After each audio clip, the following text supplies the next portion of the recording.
Hello ṣe mo kí yín o gbogbo ibikíbi tẹ́ bá wà tẹ́ ti ń gbọ́ mi àbí tẹ́ ti ń wò mí orúkọ tèmi ò lè yí padà láéláé Yèyédára Global Yèyédára ọmọlúàbí wọn òní mò ń jẹ́ ṣé rí fídíò tí mo wá ṣe yìí mo wá ṣe fún kábíyèsí ní orí mi rèé kábíyèsí wa ọba Ògúnwùsì Ọ̀jájádé second the Ọọ̀ni of Ilé-Ifẹ̀ àrólé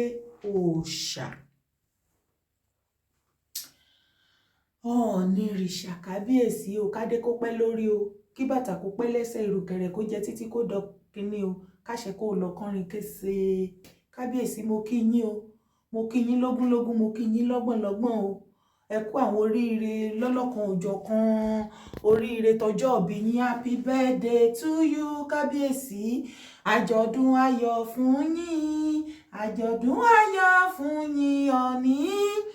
àjọ̀dún ayọ̀ fún yín bí mo ṣe ń kí yín kú oríire ọjọ́ ìbí bẹ́ẹ̀ ni mò ń kí yín bá mi fún àwọn ìyàwó lọ́lọ́kan òjọ̀kan èébà ìyàwó lọ́tún ìyàwó lósì ìyàwó tuntun wájú ìyàwó tuntun lẹ́yìn wàláì kábíyèsí ọba fi ń fẹ́ lánì ayé ọlọ́ba lẹ̀ ń jẹ kábíyèsí kò sì ní hùn yín adẹ́kù tí olórí tuntun tó tún délé ní iná o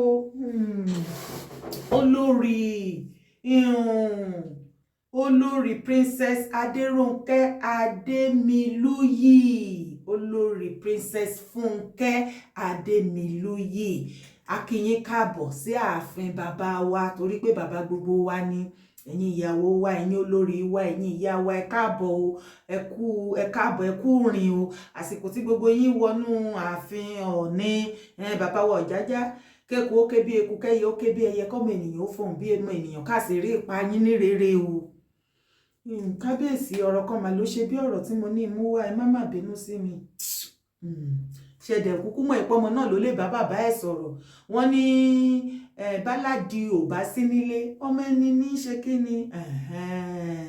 àwọn kan náà ń sọ létí mi làwọn ẹyẹ yẹn ń dún wíyìn ó ti tọ́jọ́ mẹ́ta tán ti ń dún wíyìn mo ní kí ló fariwo tó báyìí kí ló dé tó bá wá jẹ́ pé bí tọ́rọ̀ dé dúró ní ìwẹ̀lẹ̀ kí ló dé tí mi bá bàbá mi sọ̀rọ̀ bàbá mi ni yín ẹ̀yin lẹbí gbogbo wa kábíyèsí o akànní ká sọ fún yín náà ni wípé láàrin oṣù bíi mélòó kan yìí olórí tẹ́ ẹ gbé ní tuntun abáka ní ení olórí Mariam Àkànó olórí Philip tó pupa gan yẹn olórí Ashley tó dúdú bíi kóró ṣin olórí princess Adémilúyì náà báyìí ó ti ń di mẹ́rin wàláì mo láìkẹ́ kábíyèsí o ọba fi ń ṣayé ni ọba fi ń fẹ́ láni ọ̀rọ̀ mi ò kàn tí ẹ̀ wá pọ̀ kábíyèsí àwọn ọmọ Yorùbá náà la kàn wá wò wípé in fact new system yóò dẹ̀ pọ̀ nǹkan ní situation ní solution sà kábíyèsí èmi wàláì mo support yín bàbá in fact ẹ máa fẹ́ wọn kán pẹ̀bọ́ yẹn ṣé ẹ̀dẹ̀ mọ̀ pé bí bàbá wa tán wàjà bàbá láàfin ọ̀run yín ré o tí bàbá bá ti kó wọn bẹ́ẹ̀ yẹn tí wọ́n fẹ́ wọn bẹ́ẹ̀ yẹn bàbá òun kó wọn pamọ́ kábíyèsí tí bàbá bá ti ń jáde ẹ̀rí wọn máa ń dá yúnífọ́ọ̀mù fún wọn ni ọlọ́run kúkú dẹ̀ ti ṣe ẹ̀ ti ní private jet kábíyèsí so bàbá máa yúnífọ́ọ̀mù wọn á gbé fóníkálùkù wọn á fi rán aṣọ wọn kó jewelries the same gèlè the same in fact àwọn máa fẹ́ wọ the same bàtà ń gbà míì àwọn tó bá múra wọn lọ́rẹ̀ẹ́ ṣẹ̀ mọ́ lọ́rọ̀ kọ́ṣá the same uniform ni bàbá aláàfin ní ìgbà ayé wọn kì í yọ ìkan sẹ́yìn gbogbo wọn náà máa kó sọ́dọ̀ tán máa jáde wọ́n bá fẹ́ lọ Dubai wọ́n á jọ lọ London wọ́n á jọ lọ US wọ́n á jọ lọ inú private jet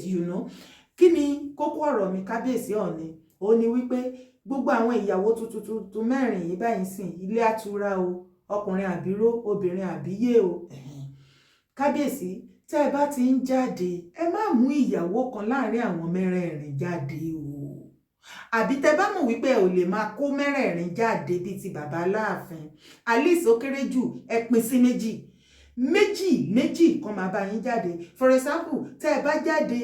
nísìnyìí fún occasion eléyìí àwọn méjì tó máa bá yín jáde ẹ ti jẹ́ kán mọ̀ wọ́n á sì wọ the same uniform ẹ lọ wo gbogbo àwọn olórí tó kù àti rí ọba tó fẹ́ olórí, àwọn olórí tẹ́jú oṣó mẹ́ta ni wọ́n, yúnífọ́ọ̀mù ni bákan náà ni gèlè jewelries wọn bákan náà ni yúnífọ́ọ̀mù yẹn la fẹ́ afẹ́kẹ́yìn náà kẹ́ bẹ̀rẹ̀ sí ní ṣe sà. Tẹ́ ẹ bá ti fẹ́ lọ sí occasion ilé kẹ́ mú olórí méjì kan sì wọ uniform. Tó bá tó di next occasion lọ́jọ́ míì àwọn olórí méjì tó kù sẹ́yìn ẹ tún káwọn náà lọ, kò wá ní jẹ́ wípé olórí ẹyọ kan lé ọmọ gbé jáde àbí the same olórí lẹ́ máa mú jáde. Wàláhì palace ò lè rọrùn torí ibi tọ́rọ̀ dé dúró sí ọ̀rọ̀ palace Ọọ̀ni kábíyèsí, ọ̀rọ̀ palace tọ̀dọ̀ ti yín ó ti wá digbá kó lẹ̀ igbá wọlé lórí social media, ó sì ń jẹ́ ìkan ìbànújẹ́ fún gbogbo àwọn ọmọ Yorùbá. A ò sì fẹ́ mọ́, a fẹ́ mọ́ kábíyèsí. Ìyẹn ìkíní. Ìkejì tó dàbí tó ṣe gbòógì jù ń bẹ kábíyèsí táwọn ọmọ Yorùbá ń pè mí pé ká sọ fún yín ó ní wípé wọ́n ní bẹ́ẹ̀ ṣe ń ṣe ìyàwó tẹ́ ń gbé àwọn olórí ní nágbétàn yìí tẹ̀dẹ̀ ń sanwó orí tẹ́ ń ṣe traditional tẹ́ ń ṣe gbogbo ẹ̀ yìí pé in fact inú gbogbo wa dùn sí o. Kò sí pé à ń gbéyàwó olórí kan kó wọnú palace Ọọ̀ni wọ́n gba back door wọlé, àwọn tó gba back door wọlé náà wọ́n ti sọ now kábíyèsí wọ́n ní ká sọ fún yín wípé ó ní ẹ ṣe dáadáa o, wọ́n ní ká pín ire kẹ́ láre bí àwọn ọmọ ẹ ti mọ àwọn ọmọ olóríkì yẹn, ọmọ pín ire láre kíkan má jù kan nílé Ọlálọmí tó já sí wípé gbogbo nǹkan tó bá jẹ́ wípé ẹ̀ ń ṣe sí àwọn olórí tán ti sá kúrò láàfin tán dédé sá lọ tán bójú wẹ̀yìn tán máìdì gbogbo jẹjẹ títí ìyá Royal Majesty ìyàwó olórí ìyàwó kábíyèsí wa tí wọ́n máìdì, wọ́n ní nǹkan ìwà àbí ìṣe yín tẹ́ bá ṣe sí wọn tó ń lé wọn lọ, wọ́n ní ẹ mọ́ lé wọn mọ́ o, wọ́n ní kẹ́ ṣe ń jí ìwà, wọ́n ní kẹ́ pọwọ́dà kábíyèsí, wọ́n ní àwọn nǹkan tẹ́ ń ṣe fáwọn olórí tọ́jú sí tọ́fíìsì bẹ́ẹ̀ lọ bí oṣooṣo, wọ́n ní kẹ́ ṣe ń jẹ this time so that àwọn olórí kankan ò ní bẹ́ẹ̀ lọ. Ìyẹn títí yín. Wọ́n tún wá rán mi lọ sí ọ̀dọ̀ ẹ̀yin olórí tuntun mẹ́rẹ̀ẹ̀rin mi tí sọ tàwọn ìyá mi tó kù tí ẹ̀ tí ìgbójú wọn jáde tẹ́ẹ̀dẹ̀ tí san bride price wọn àwọn tó kù yẹn, ṣùgbọ́n àwọn mẹ́rin báyìí ẹ ti gbé wọn jáde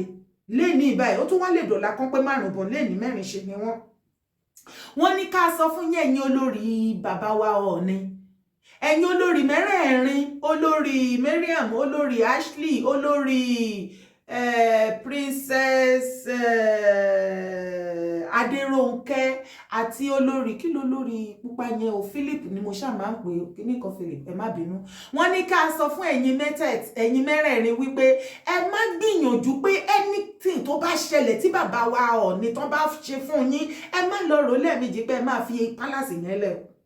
Àwa ti dúró dè yín lórí social media báyìí nítorí ìtìjú tẹ́ ń kó bá palace Ọọ̀ni àwa làwa máa fòpin sí, àwa ọmọ ilẹ̀ Yorùbá a ò fẹ́ mọ́. Ẹ̀yin olórí ìwọ olórí tó bá ti lè ní àmúmọ́ra kó o mọ̀ tẹ́lẹ̀tẹ́lẹ̀ kó tó kó wọbẹ̀ pé ilé ọlá níyanu ilé olórogún ọgbà kínní kan ni tó ò ní lè lámúmọ́ra wípé bóyá tó bí oṣù mẹ́fà kí kábíyèsí kó tó wá wo kanlẹ̀kùn ọ̀dọ̀ tiẹ̀ pé orún kàn ẹ́ tó ò wá ní tètè rí kábíyèsí kan wá ṣe àlò tó máa dogun àbí bíyà ọ̀rọ̀ olówó dé ni kó o lè ní ìbọ̀ inú mi kan dùn gbogbo àwọn olórí mẹ́rẹ̀ẹ̀rin tí bàbá mi fẹ́ nísìn tí Ọọ̀ni fẹ́ wàláhì gbogbo wọn náà gbé dání kẹ̀kẹ̀kẹ̀kẹ̀ so ọ̀rọ̀ owó ò lè dìjà. Ẹjọ́ ẹ̀yin olórí mẹ́rẹ̀ẹ̀rin ojú gbogbo wa la wà lára yín wàláhì aṣọ yín dojú oorun ẹ má try láti gbé ní funny attitude jáde o, gbogbo tí ojú yín bá rí nínú palace dádì wa bàbá wa Ọọ̀ni of Ifẹ̀ kẹ́ ìyá máa fi ṣoṣù kẹ́ máa fi para ní ilé ọkọ òyìnzí o, ẹ ti róko lóko kúnlẹ̀ kẹ́ tó lọ gbèpà sí o, kẹ́ wá gbé jáde bí oṣooṣù ká máa lé yín mú kẹ́ máa sáré àsádíjú kẹ́ má tiẹ̀ fẹ́ wẹ̀yìn wò kẹ́ tó máa yùn wá lépè ìpẹ́ ní bá ní kẹ́ padà sẹ́nu palace ẹ ó ṣèpè fún wa wàláhì kó ṣẹlẹ̀ o. Ẹ ti rí sí tẹ́ ń ṣe wedding o tẹ́ ń má aṣọ tí gbogbo ayé ń wá tá ń dọ̀bálẹ̀ tá ń kúnlẹ̀ tá ń ṣe oríṣiríṣi wàláhì ẹ má jẹ́ ó padà dìjà o, ẹ má jẹ́ ó bá wa dá sí o, ẹ rọra jókòó yín dé síbẹ̀ gbogbo nǹkan nídè kó mí ilé ọkọ ilé ẹ̀kọ́ náà pé ohunkóhun tójú yín bá rí bẹ́ẹ̀ ẹ máa mú mọ́ra ní o títí ibẹ̀ ní kẹ́ ẹ gbó sí kẹ́ ẹ kẹ̀ sí. Ẹ má jẹ́ àgbúrò yín pé ẹ fẹ́ na ẹsẹ̀ kan síta àbẹ́ olórí kan ń mú ipe kábíyèsí ṣe bá tẹ́ ẹ bá tẹ́lẹ̀ yẹ kábíyèsí àwa gan ti rẹ́dí fáwọn olórí ṣe ti gbọ́ ṣùgbọ́n ẹ̀yin ni kẹ́kọ̀ọ́ bá wa ṣe kí ni ẹ bá wa gbìyànjú àwọn system tẹ́ ń lò táwọn yẹn fi sá lọ ní ìrírí ẹ̀rí alé wọn mú tí bá ṣe ń sáré tẹ̀lé wọn pé ẹ padà sí palace náà tẹ̀sán mọ́ náà sá auto stage kan bóyá igbe náà tiẹ̀ wá ń gbé ni wọn tiẹ̀ wá sáré máa rẹ́sẹ̀ wọn lẹ̀ if you wọn láwọn ò padà sí palace kí ló dé tá a ti bomi sí yín lẹ́sẹ̀ tá a ti jóríṣiríṣi tá a ti bú òsùn sí ẹ má ṣe yẹn o wẹ́ẹ́ a ti fi jẹ àwọn méjèèjì yẹn wọ́n ti lọ ṣé wá rí ẹ̀yin mẹ́rẹ̀ẹ̀rin wọ̀nyí ẹ má try anything funny kábíyèsí ẹ jẹ́ kó yé wọn ẹ bá mi mú mẹ́sẹ̀jì kẹ́ lọ bá mi fún àwọn olórí mẹ́rẹ̀ẹ̀rin ẹ má try ẹ o kábíyèsí o tí ẹ bá jẹ́ kí wọ́n gbọ́ àbí ẹ̀yin go exchange system tó fi ń lé wọn kiri nǹkan bóyá ó tiẹ̀ ní nǹkan tó wà ní palace tó farasin tó jẹ́ pé ó máa London mọ́ wọn ni o bóyá tó bá ti sùn lóru ni kíní yẹn máa ẹ jẹ́ kó yé àwọn olórí pé ilé agbára òun ni palace bá mi o kò wá ní dòru ká ẹ máa rí àbí kẹ́ ń gbọ́ kìkẹ́ máa sọ pé nǹkan dún nínú pálásì ẹ rédíò tó ń wọ́ ẹ rí kinní kan ẹ má bá wa try gbogbo rọ́bìṣì àkójẹmọ́ ẹ ṣeun.